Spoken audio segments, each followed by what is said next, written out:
Cuando me preguntan cuáles son mis películas favoritas, la primera que menciono siempre es Alien, el octavo pasajero.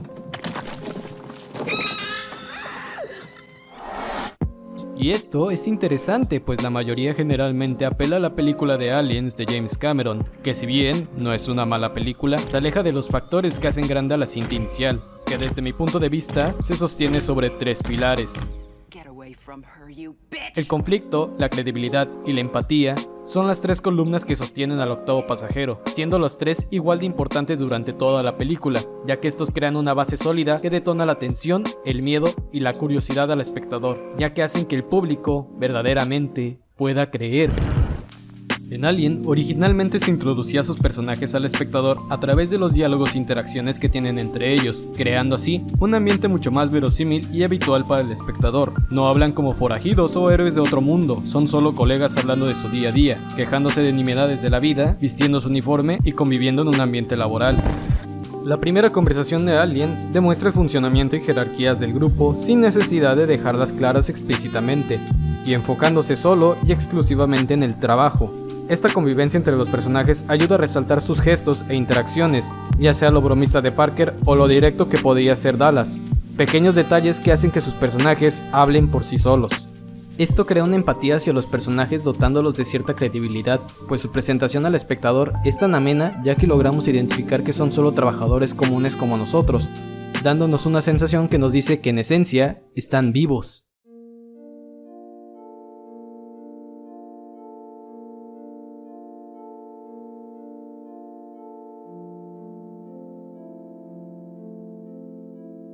What? And end up like the others? No, you're out of your mind. You got a better idea? Yes. I say that we abandon the ship. We get the shuttle and just get the hell out of here. We take our chances and just hope that somebody picks us up. The shuttle won't take 4. Durante la película, la tripulación del Nostromo está constantemente unida, dada la importancia de que estos interactúen entre ellos, reforzando así una empatía que haga que el público simpatice con los personajes y se preocupe por ellos, ya que desde el punto de vista del espectador, ellos son personas que tienen miedo, y al igual que nosotros, ellos no quieren ir a cazar a la bestia, ellos quieren salir de ahí. Esto es importante porque los personajes, indirectamente, son el reflejo de la audiencia. Ellos actúan como personas normales en esas situaciones, ya sea por una simple bofetada o incluso un regaño.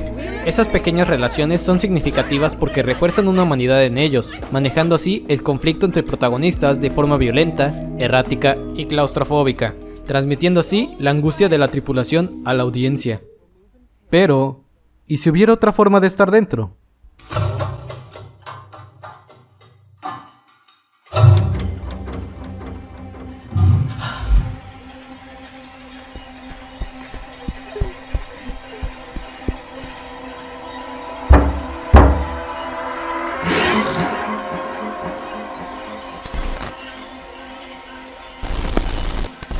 Alien Isolation es el mejor intento actual de llevar a la saga a sus raíces nuevamente, pues trata de emular los factores que Alien, el octavo pasajero, utilizó para su creación, rediseñándolos para que funcione dada su naturaleza interactiva, ya que su sostenimiento cambian a favor de la experiencia del usuario. La claustrofobia, la empatía y la supervivencia son los nuevos pilares que reemplazan y sostienen a la narrativa del juego. Y pese a sonar bien, desgraciadamente e irónicamente, el pilar más cuidado de la película, la empatía, es el más descuidado de esta obra. Los 4 tripulantes de la Torrens son presentados desde el inicio del juego, sin mostrar alguna característica que los distinga uno de otro, o incluso algún diálogo que demuestre quiénes son. Insolation falla en hacer sentir empatía por sus personajes, ya que su presentación ante el jugador se basa meramente en cumplir objetivos, haciéndolos carentes de una humanidad en ellos más allá de la que muestran en las cinemáticas, y ese es su principal problema. El jugador no ve a quienes lo rodean como sus compañeros, sino como simples decorativos para que la trama progrese. Half-Life 2 arregló dicho problema en el 2004 humanizando sus personajes para que sus interacciones sean gratas para el jugador, emulando lo que realmente es una persona, ya sea utilizando animaciones para crear un lenguaje corporal más dinámico y atractivo, o creando una inteligencia artificial que actúa dependiendo de las circunstancias con diálogos que consten de un buen guión y una buena actuación de voz. La emulación de una persona en Half-Life 2 funciona porque los personajes están hechos para ser dinámicos y estar en constante movimiento, dándole vida a algo meramente artificial. Pero el problema es que Alien Isolation recae en quien no sabe crear dicha simulación. Los diálogos que sueltan y sus movimientos artificiales resaltan la inexistente humanidad en ellos y crean una atmósfera incómoda que genera una falsa empatía por los personajes, pues más que parecer personas se asemejan más a sintéticos del propio juego. Eso, e incluyendo la falta de interacción directa con tus compañeros que refuerce una amistad. Y pese a que al inicio solo te relacionas directamente junto a otro pasajero que ni siquiera es de tu nave, este termina muriendo tras 10 minutos de juego. De aquí en adelante, gran parte de nuestra odisea será con la compañía que nos brindan por medio de una radio. El problema con Alien Isolation es la falta de interacción que existe y la desconexión que genera la radio, que solo se encarga de dar indicaciones. No tenemos un conflicto directo con nuestros compañeros, no los conocemos ni sabemos lo que piensan. La película del octavo pasajero tenía un ritmo que nos podía hacer partícipes sin necesidad de estar ahí, ya que esta no comienza con el conflicto, sino que con un día ordinario. Esto nos da pie a conocer a nuestros protagonistas a través de lo que mencioné con anterioridad, para que cuando ocurra el conflicto tengamos la suficiente información para simpatizar con los protagonistas y así ver cómo evolucionan a través de ese problema. Sin embargo, Isolation inicia con muy poco tiempo para los protagonistas y comenzando el conflicto de inmediato, impidiendo así una verdadera importancia y evolución en la trama. Si comparamos los momentos donde la tripulación se desmorona, en ambas obras notaremos el cómo una de ellas resulta más impactante que la otra. En la escena donde Ash asfixia a Ripley, se resalta la tensión de un ambiente angustiante y claustrofóbico, que se ve generado porque vemos cómo el conflicto desmorona a sus personajes, para al final dar un remate revelando la verdadera naturaleza de Ash. En su contraparte, en Isolation, el conflicto que supone evocar un sentimiento de impotencia al jugador es mucho menos intenso, más falso y artificial, y con poca importancia para el espectador. Ambas escenas muestran una tripulación unida cayéndose a pedazos por el miedo, y para el jugador, una de ellas resulta más impactante que otra, ya que en el caso de la segunda, solo se trata de un evento más para continuar con tu supervivencia. Y si bien la empatía no está completamente pulida y afecta a la visión original de la película, el cómo el jugador se convierte en el superviviente es lo que engrandece a la obra. Alien nació y se publicitó con la frase: en el espacio nadie puede oír tus gritos. En el octavo pasajero, Kane es el personaje el cual tiene más tiempo en cámara en los primeros minutos de la cinta, señalando de forma implícita su importancia para la trama y haciéndonos asumir que este es el protagonista de la obra.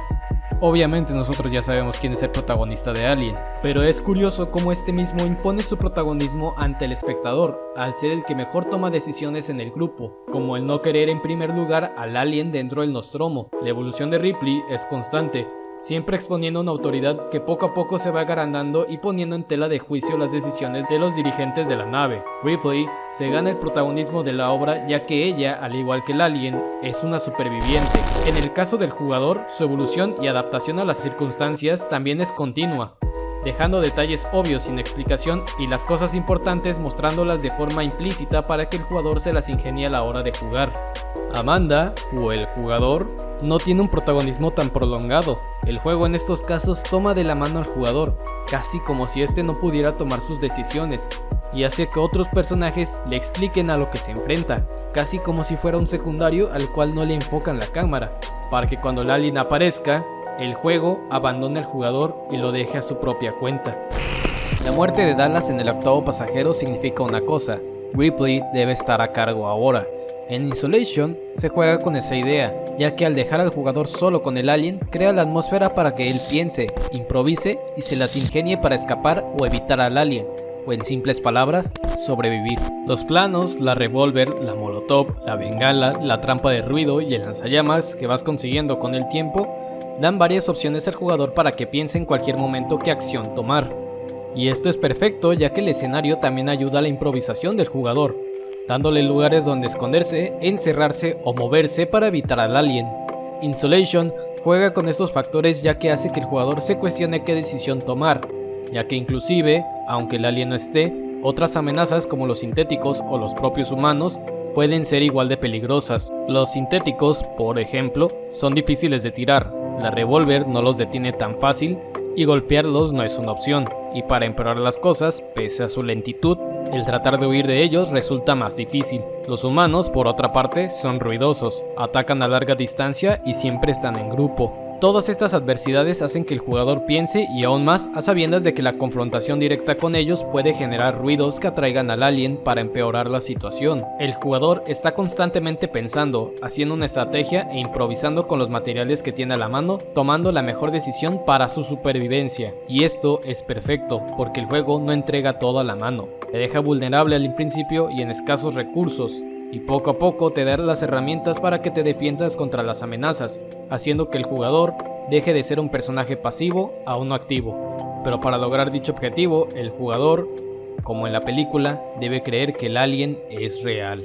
En Alien, el octavo pasajero, era curioso el cómo el antagonista se usaba en muy pocas escenas y aún así lograba causar terror hacia la audiencia, imponiéndose al espectador, volviendo cada movimiento suyo uno impredecible, mostrando la vulnerabilidad de los protagonistas y convirtiéndolo en un cazador a sangre fría. El alien fue creado para imponer terror y nervios al espectador, ya sea por su aspecto humanoide pero inhumano, o el cómo se comporta pese a su corto periodo en la película. Pero ¿cómo vuelves una criatura terrorífica en un juego que dura 8 horas sin hacerlo predecible o acostumbrar al jugador a su presencia? Lo conviertes en un cazador y al jugador en la presa. Al jugador se le imponen ciertas reglas para aprender cómo funciona el mundo. Por ejemplo, los sintéticos son difíciles de tirar, los humanos siempre son demasiados para enfrentarles, pero una regla natural es que ambos pueden ser neutralizados, pero el alien no. El alien está diseñado para imponer un reto, te puedes defender de él y lo puedes ahuyentar, pero él siempre volverá. El jugador es constantemente vigilado por el alien, lo puedes escuchar en los conductos, cómo se mueve, también lo puedes observar en el sensor de movimiento, pero no lo puedes ver enfrente tuyo. El alien no para de seguir al jugador y eso le incomoda, pues no sabes cuándo podrá aparecerse ya que no hay forma de predecirlo. El alien está diseñado para buscar al jugador en todo momento, y si haces que el jugador se sienta vigilado y le muestras que realmente lo está, haces que tenga miedo. Y es perfecto, pues es justo como la película, ya que haces que el jugador, o en este caso el espectador, no se acostumbra al alien, para que cuando éste aparezca, sea una pesadilla. Ya que inclusive cuando Insolation quiere ser como Aliens de James Cameron, no pierde la esencia que trae consigo la tensión, ya que los aliens siguen actuando como cazadores, y pese a que el jugador para estos puntos se pueda defender, la inmunidad de estos aliens lo obligan a huir. Si me lo preguntan a mí, Insolation es solo un fallido homenaje a Alien. La película del 79 utilizaba sus pilares para crear una atmósfera de tensión que giraba alrededor de sus personajes, haciendo importante la empatía para introducir al espectador y el conflicto para crear un ambiente de presión a la audiencia. La trama del octavo pasajero funciona gracias al diseño de guión que le da un trato más humano a sus personajes, para crear una carga más emotiva e importante para los eventos que ocurren en la obra y que se ven desatados por la criatura mítica creada por H.R. Giger. El octavo pasajero ve importante crear conflictos entre sus protagonistas, ya que así la audiencia se ve interesada por los personajes, mientras a su vez se ve consumida por la angustia de saber cómo sobrevivirán al problema en el que se encuentran, para que cuando la audiencia esté completamente atrapada por la incertidumbre, el alien remate la escena, generando aún más horror, como por ejemplo lo hace en su primera aparición. Desde la llegada del alien o el facehugger, el nerviosismo de la tripulación crea una angustia al espectador porque los personajes, al igual que el público, no tienen la menor idea de lo que está pasando, creando una tensión que se reduce para engañar a la audiencia haciéndola creer que todo está bien para que al final haga aparición el alien. Insolation no toma su tiempo para crear un ambiente así, ya que ese no es su enfoque. Como lo establecí desde un inicio, Insolation se enfoca en la experiencia dada su característica interactiva, dándole solo interés al alien mientras ignora a la tripulación de la Torrens o a las personas atrapadas dentro de la estación Sebastopol. El alien aquí es el enfoque principal y el único generador de angustia. Insolation falla porque la historia que trata de contar solo se basa de ir de punto A a punto B, tratando de esquivar al alien que te está persiguiendo. Si me dejaran describir a Alien Isolation, yo solo diría que es una buena casita de terror con temática de Alien. Isolation puede ser un buen juego y personalmente uno de mis favoritos de terror, pero es decepcionante darte cuenta que no tiene eso que hace especial a la cinta original. Puede que esto lo haga un producto diferente a la primera película por lo innovador que puede ser dentro de la saga, como lo fue la película de James Cameron en su momento, pero para mí, Isolation no deja de ser decepcionante porque no logra hacer esa tensión, empatía y horror que generaba ese simple octavo pasajero.